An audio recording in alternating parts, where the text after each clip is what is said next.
Le Parlement européen accueille un événement qui consacre l'influence de plus en plus grandissante et inquiétante du MAC, le mouvement pour l'autodétermination de la Kabylie. Les députés européens de l'extrême droite française notamment ont pu introduire le MAC au cœur même du Parlement européen. Le MAC officiellement sera associé à un débat permettant de discuter de la situation des libertés des minorités en Algérie, notamment de la minorité chrétienne et des minorités berbères, kabyles. Ça illustre une nouvelle percée, il faut le dire, une nouvelle percée du MAC au sein des institutions internationales. C'est qu'on n'est pas un mouvement folklorique, c'est qu'on devient petit à petit un mouvement politique que certains considèrent comme crédible. Et cette récupération politique du MAC, elle est dangereuse pour l'Algérie. On laisse le MAC œuvrer lui-même pour s'accaparer le discours de défense des minorités en Algérie. C'est très machiavélique de sa part. Il veut se présenter comme le défenseur des minorités. Ça lui attire des sympathies de certaines grandes puissances qui sont très sensibles à la défense des minorités, notamment les minorités chrétiennes. La politique bête et méchante du régime Tebboune, à force de trop persécuter le MAC, à force d'emprisonner plus de 1300 personnes en Algérie juste pour des liens direct et indirect avec le MAC, et ben le MAC a fini par attirer les mouvements politiques européens. Ce 11 mars 2026, le Parlement européen accueille un événement qui consacre l'influence de plus en plus grandissante et inquiétante du MAC, le mouvement pour l'autodétermination de la Kabylie, au sein des institutions européennes. Aujourd'hui, le 11 mars 2026, des députés européens de l'extrême droite française notamment ont pu introduire le MAC au cœur même du Parlement européen, qui est l'une des instances les plus politiques et les législatives les plus importantes des pays de l'Europe, du continent européen. Le MAC officiellement sera associé aujourd'hui le 11 mars 2026 à un débat permettant de discuter de la situation des libertés des minorités en Algérie, notamment de la minorité chrétienne et des minorités berbères, kabyles en l'occurrence, selon la formulation, les présentations qui ont été faites de ce débat. Ce débat sera organisé par un député français appelé Nicolas Bey. Nicolas Bey, donc, annonce lui-même l'organisation au sein du Parlement européen d'une réunion sur les libertés des minorités en Algérie. Sauf que, bien sûr, ce sujet est totalement noble et totalement légitime. Je ne vois rien de choquant ou de bouleversant, et je n'ai absolument aucun désaccord et aucune objection de principe pour parler des minorités en Algérie. Il y a des minorités en Algérie, comme par exemple les Ibadites, dans la vallée de Mzab, à Gherdaya. Sauf que dans ce débat, il est d'ores et déjà orienté. Et ça se voit qu'il est canalisé politiquement, puisque les invités qui vont participer à ce débat et les intervenants de ce débat sont tous des sympathisants ou des membres du MAC. Alors, Nicolas Bey a invité Ezbou Etkassi, qui est le président de la Ligue kabyle des droits de l'homme, qui est un sympathisant déclaré du MAC. Alors, la Ligue kabyle des droits de l'homme est officiellement une association française qui existe depuis 3 ans. Elle a été créée le 22 février 2023. Le 22 février, c'est pas un choix fortuit parce que c'est la date du Hirak. Elle n'est pas liée organiquement au mouvement pour l'autodétermination de la Kabylie, mais elle est liée politiquement et idéologiquement. Et son leader, Ezbou Etkassi, a été honoré récemment par Farhat Mehni, notamment le 8 mars 2025, où il a reçu un prix des mains, des propres mains de Farhat Mehni, et c'est un partisan ou un sympathisant déclaré du MAC. C'est son droit d'ailleurs le plus absolu, on lui fera aucun procès d'intention. Le problème n'est pas là. Le problème, c'est que dans ce débat-là, organisé par le député européen français Nicolas Bey, il y a aussi Charlotte Toueti. Charlotte Toueti, c'est une historienne, une personne respectable, très respectable, avec laquelle d'ailleurs je souhaite débattre. Elle est historienne, elle enseigne en Suisse. Elle est aussi une sympathisante déclarée du MAC. Elle enseigne à l'université de Lausanne et elle est spécialisée dans l'histoire des minorités religieuses en Afrique du Nord, notamment dans l'histoire de la minorité chrétienne, dans l'histoire des chrétiens de l'Afrique du Nord. Charlotte Touati, son père est kabyle, sa mère, elle était juive et elle a vécu en Europe, elle enseigne en Suisse.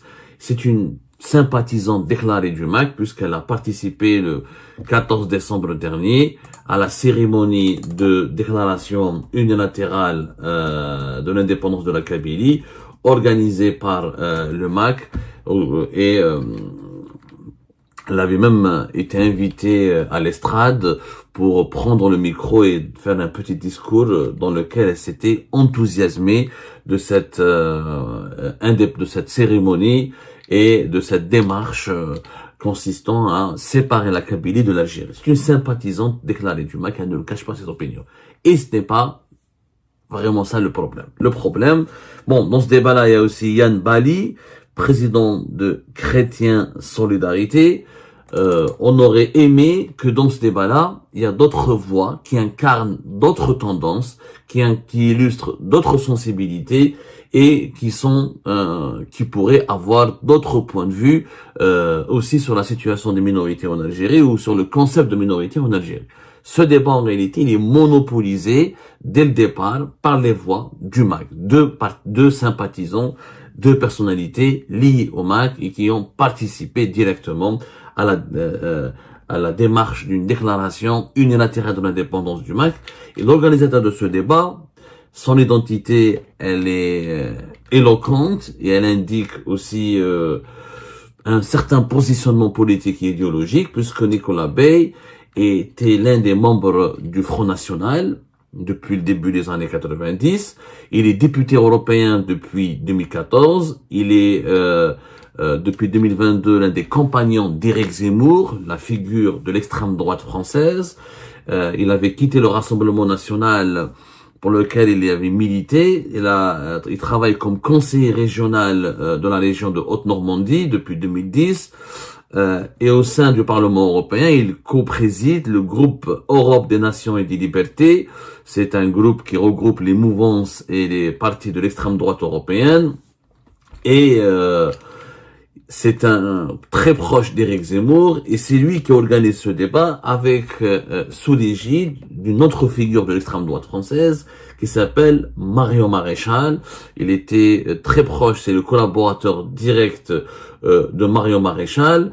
Marion Maréchal, pour celles et ceux qui ne la connaissent pas, les Algériens de France la connaissent parce que c'est une habituée des plateaux de télévision ici en France. Marion Maréchal Le Pen est la petite fille de Jean-Marie Le Pen, le président et fondateur du Front National qui va devenir plus tard le Rassemblement National. Elle est la nièce de Marine Le Pen, la leader actuelle de l'extrême droite française, le Rassemblement National. Marion Maréchal Le Pen a divorcé avec sa famille politique originelle, qui est le Rassemblement National. Elle a rejoint le parti qui a été créé par Éric Zemmour, Reconquête, en 2022. Elle était vice-présidente de 2022 à 2024. Donc, c'est une figure politique importante de la famille Le Pen. Et Marion Maréchal, elle a des incointances, elle soutient ouvertement le MAC, nous avons pu le confirmer.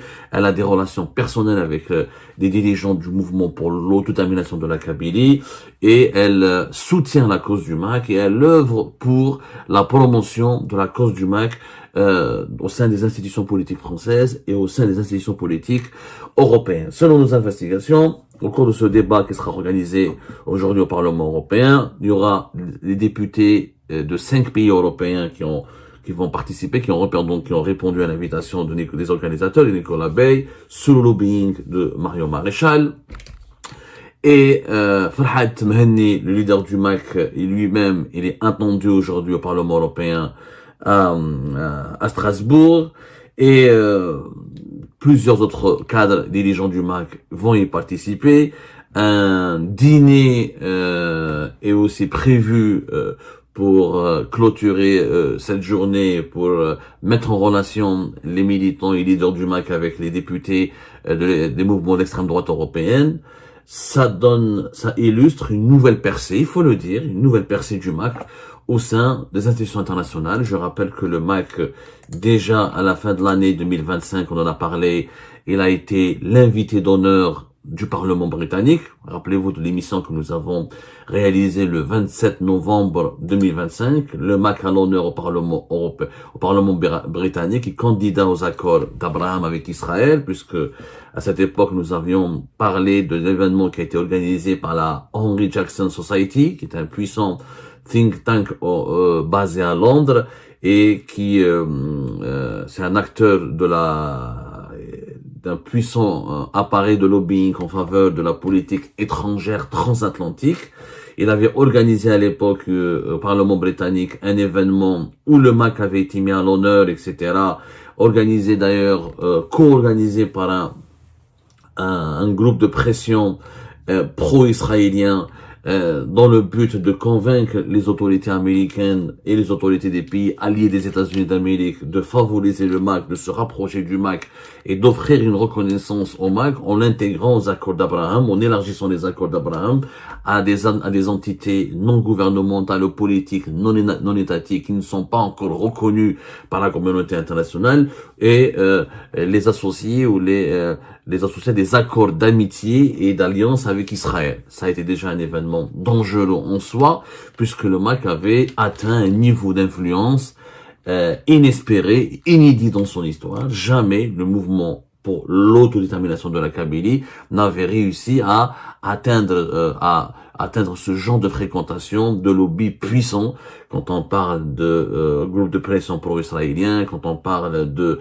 lobby ou de think tank influent et un acteur de clé dans la politique transatlantique, quand on s'invite au Parlement britannique en novembre 2025 et qu'en février 2026 on s'invite au Parlement européen, c'est qu'on a plus que de la notoriété, c'est qu'on n'est pas un mouvement folklorique, c'est qu'on devient petit à petit un mouvement politique que certains considèrent comme crédible, que certains considèrent comme incontournable et que certains veulent utiliser pour des agendas politiques ou pour des feuilles de route bien précises. Jusque-là, effectivement, les mouvements politiques ou les mouvances politiques ou les lobbies politiques qui invitent le MAC ou qui fréquentent le MAC ou qui utilisent le MAC ou qui ouvrent leurs portes ou qui introduisent le MAC au sein de certaines institutions politiques prestigieuses et influentes et puissantes comme le Parlement britannique ou le Parlement européen sont, force est de le constater, très liés à des lobbies, à l'extrême droite européenne ou à la droite ou l'extrême droite israélienne ou à des lobbies politiques pro-israéliens et pro-extrême droite européenne. Ça c'est vrai, c'est que le MAC et ces mouvements-là qui sont considérés comme fascistes, xénophobes et racistes en Europe, c'est vrai que ça peut nuire et ça peut discréditer le MAC. Il n'en demeure pas moins que ces mouvements sont de plus en plus populaires. Qu'aujourd'hui, en France, l'extrême droite, elle est puissante, qu'elle a élargi sa base électorale. Il y a des élections municipales le 15 mars prochain, dans 4 jours, on verra est-ce qu'il y a des mairies qui vont tomber dans le giron de l'extrême droite. Mais Marine Le Pen, Éric Zemmour, ce sont des figures politiques qui mobilisent plusieurs millions d'électeurs. L'extrême droite en Europe, elle est de plus en plus enracinée au sein du Parlement européen. Dans certains pays comme la Pologne, la Hongrie, l'Italie, etc., ce sont des mouvements très populaires, populistes oui, mais populaires et de plus en plus influents. Et cette récupération politique du MAC, elle est dangereuse pour l'Algérie. Elle est dangereuse pour l'Algérie. La parole du MAC, elle s'est largement libérée. Elle est largement aujourd'hui accessible à des mouvements politiques qui sont puissants en Europe et en Occident. Et ça peut être très dangereux pour l'avenir de l'Algérie parce que ce mouvement séparatiste n'a jamais atteint auparavant, je le dis bien et je le précise, n'a jamais atteint auparavant un tel point culminant dans son lobbying ou dans le réseautage politique. C'est-à-dire qu'il n'avait jamais disposé d'un tel réseau d'influence. Quand on pénètre dans les institutions très prestigieuses comme le Parlement britannique et le Parlement européen, c'est qu'on est en train de devenir un acteur politique fréquentable, sérieux, crédible. On a un carnet d'adresses, on a des soutiens. On commence à mobiliser une partie importante de l'opinion publique occidentale. Et vous savez que pour l'Algérie, l'Occident est très important. C'est le premier partenaire politique et économique de l'Algérie. Sur le plan économique, sur le plan sécuritaire, sur le plan même culturel et social, l'Occident pour l'Algérie, c'est un espace vital.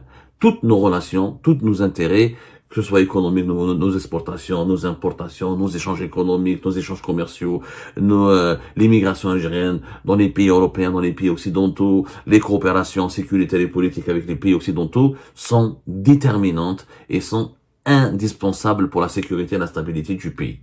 Le MAC est en train de percer dangereusement. Bon, c'est peut-être pas la première fois que le MAC s'invite au Parlement européen, puisque le 17 janvier 2023, Farhat Mahani avait prononcé une allocution devant des parlementaires européens pour parler de la situation en Kabylie. À l'époque, c'était une invitation d'un groupe parlementaire de gauche, les Verts Alliance Libre Européenne. Sauf cette fois-ci, c'est un débat sur les minorités en Algérie. C'est un glissement de sens qui est inquiétant. On associe dans l'esprit et dans la mentalité de certains élus européens les minorités au MAC. Sauf que les minorités n'ont aucun lien avec le MAC. Les Zébadés de Rabdaya n'ont pas de lien avec le MAC. Les Kabyles ne sont pas vraiment une minorité. Les mères chrétiens sont une minorité. Mais les chrétiens ne sont pas tous Kabyles. Ça, c'est une erreur. Il y a beaucoup de chrétiens évangélistes en Kabylie, mais il y a des chrétiens à Alger, à Oran, à Tlemcen, à Constantine, à Annaba, etc. Et tous les chrétiens kabyles ne sont pas forcément, ils ne sont pas militants du MAC. Il y a des raccourcis très dangereux. On est en train de surfer sur une thèse, qui est la thèse des minorités persécutées en Algérie. Ces minorités doivent être défendues, sauf qu'on associe ces minorités à un mouvement séparatiste qui est le MAC, et on laisse le MAC œuvrer lui-même pour s'accaparer le discours de défense des minorités en Algérie. Donc le MAC joue sur cette option. C'est très machiavélique de sa part. Il veut se présenter comme le défenseur des minorités. Il veut se présenter comme comment dirais-je, le mouvement politique qui est la voix des opprimés et des minorités opprimées et des minorités persécutées. Ça lui donne une légitimité, ça lui ouvre une publicité sur la scène mondiale et internationale, et ça lui attire des sympathies de certaines grandes puissances qui sont très sensibles à la défense des minorités, notamment les minorités chrétiennes. Vous savez, l'Occident, les puissances occidentales ont un héritage politique et culturel judéo-chrétien qui est indéniable, et ça peut être une porte d'entrée auprès des décideurs européens et occidentaux pour le MAC. C'est machiavélique, mais encore une fois, j'invite à un débat. Le MAC n'aurait jamais pu atteindre encore une fois atteindre ce tel niveau de lobbying et d'influence sans la politique bête et méchante du régime Tebboune, à force de trop persécuter le MAC, à force de parler du MAC chaque jour, à force de l'évoquer chaque jour, à force de s'acharner contre lui à travers une propagande liberticide, méchante et bête et cruelle, à force d'emprisonner plus de 1300 personnes en Algérie juste pour des liens directs et indirects avec le MAC, à force de s'acharner sur le MAC encore une fois, en lançant contre lui des opérations de propagande médiatique et des propagandistes au quotidien, à force de faire du MAC un objet, un problème national, le MAC a fini par attirer les mouvements politiques européens. Certains mouvements politiques a fini par s'inviter au Parlement britannique, au Parlement européen. C'est le régime Tebboune qui a offert au MAC une vitrine diplomatique et politique inespérée. Jamais à l'époque de Bouteflika, le MAC n'a eu autant de publicité, n'a été autant renforcé, n'a été autant médiatisé, n'a été autant, mis en avant par une politique répressive totalement idiote. Parce que ce MAC qui devient victime de facto d'un acharnement de tout un régime a réussi à utiliser sa position de victime pour se rapprocher de certaines puissances occidentales, de certains mouvements politiques de plus en plus populaires et de plus en plus influents en Occident, et ça lui a permis de se doter d'une légitimité, de tisser un réseau et d'ouvrir les portes de certaines institutions internationales. C'est la plus grosse erreur du régime Tebboune. Tebboune ne se rend pas compte qu'il est en train de nourrir le MAC, ce serpent, en essayant de le mordre, en essayant de le tuer, en essayant de le persécuter à force de le traquer au quotidien, ce serpent a été nourri et le serpent va mordre maintenant. Le régime Tebboune est en train de le mordre puisque ce serpent a été doté d'un venin de plus en plus dangereux. Ce venin, c'est les relations de lobby et les relations politiques qu'il tisse avec des lobbies influents et des lobbies importants. C'est vraiment une erreur fondamentale. Toute cette publicité, toute cette persécution, toute cette répression généralisée, les clips de propagande, la mobilisation des médias algériens, les emprisonnements, la mobilisation des partis politiques en Algérie, toutes les institutions de l'État algérien ont été mobilisées, ont été orientées, ont été entraînées dans un combat totalement inutile contre le MAC, puisque le MAC n'a jamais été majoritaire, n'a jamais constitué une menace contre la sécurité nationale, étant donné qu'il était un mouvement minoritaire, folklorique, un mouvement d'illuminés totalement isolé. Totalement isolé. Il est devenu aujourd'hui de plus en plus connu, de plus en plus considéré, de mieux en mieux considéré, de plus en plus populaire, en raison de la répression qui s'est abattue à lui, qui s'est abattue sur lui. En réalité, on a transformé un parti politique, même pas un parti politique, on a transformé un groupuscule de militants illuminés en un mouvement politique international ou internationalement connu à cause de la bêtise du régime Tebboune qui lui a vraiment fait trop de publicité et qui lui a donné énormément d'intérêt et qui lui a donné surtout le statut de mouvement terroriste. Quand un État comme l'Algérie, comme un pays pivot comme l'Algérie, quand un pays important dans la région de l'Afrique du Nord et du Moyen-Orient classe un mouvement politique comme terroriste, vous savez ce que c'est quand on accuse un mouvement politique d'être un mouvement terroriste? Non seulement on braque tous les projecteurs sur ce mouvement, non seulement on offre une tribune à ce mouvement, non seulement on offre la possibilité à ce mouvement de se défendre, de parler de lui-même, de donner des contre-arguments, on lui donne une légitimité politique. Tebboune a donné une légitimité politique au MAC à force de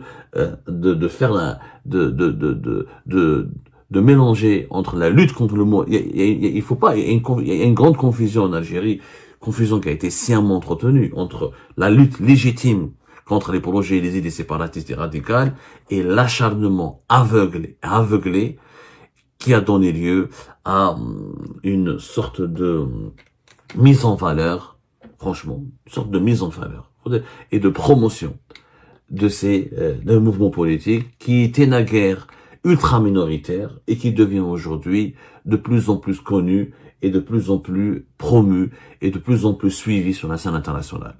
Une remise en cause urgente, je dis bien une remise en cause urgente de la politique du régime Tebboune est nécessaire si on veut vraiment lutter efficacement et avec beaucoup de sagesse contre la montée en puissance du MAC. On est en train de favoriser cette montée en puissance du MAC avec cette répression et persécution aveugle et violente et cet acharnement médiatique, politique et sécuritaire. Le MAC au Parlement européen, ce n'est pas fortuit, ce n'est pas un hasard, c'est surtout dangereux et inquiétant. Et ben c'est la fin de cette vidéo les amis. Je vous remercie comme d'habitude pour avoir suivi jusqu'à la fin. N'oubliez pas de nous laisser vos commentaires et vos réactions sur la vidéo et de vous abonner à la chaîne si vous n'êtes pas encore abonné. Et merci aussi pour vos commentaires et vos discussions très animées dans la section des commentaires. Donc, vous n'oubliez jamais de décortiquer bien un sujet sur tous les points qui ont été abordés dans la vidéo et ça fait vraiment plaisir quand moi-même je ne fais pas de commentaires, je m'appuie sur vous pour que vous puissiez bien expliquer les choses et en faire des discussions civilisées et dans tout le respect possible. Donc voilà, merci beaucoup et à la prochaine dans une nouvelle vidéo. Au revoir.